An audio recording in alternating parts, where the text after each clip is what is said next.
Once upon a time, in a small village nestled among the mountains, there lived a wise and revered Zen master. People from far and wide sought his teachings, hoping to gain insight and wisdom from his profound words.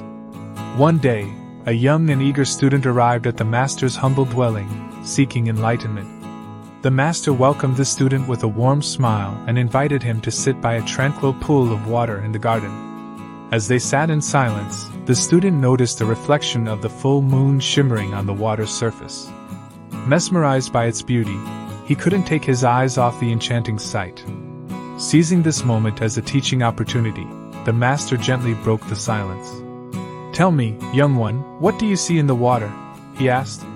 The student replied, "Master, I see the moon reflected in the water. It's so serene and captivating." The master nodded approvingly, acknowledging the student's observation. Indeed, the reflection of the moon in the water is a beautiful sight to behold.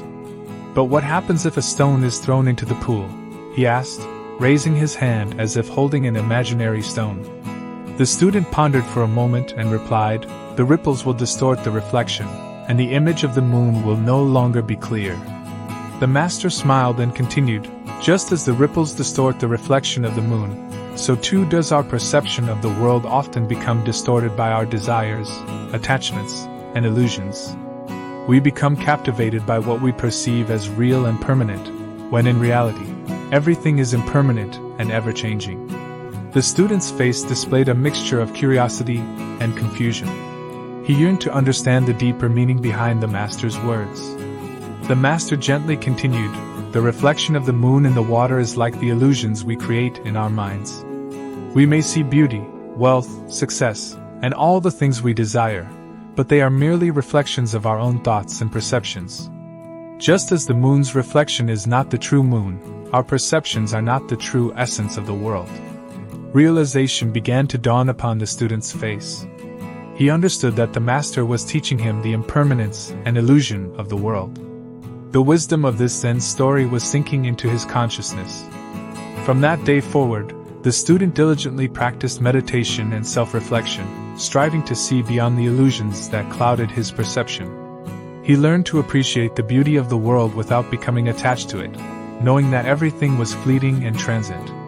Years passed, and the student became a respected Zen master himself, sharing the wisdom he had gained from his own journey of enlightenment.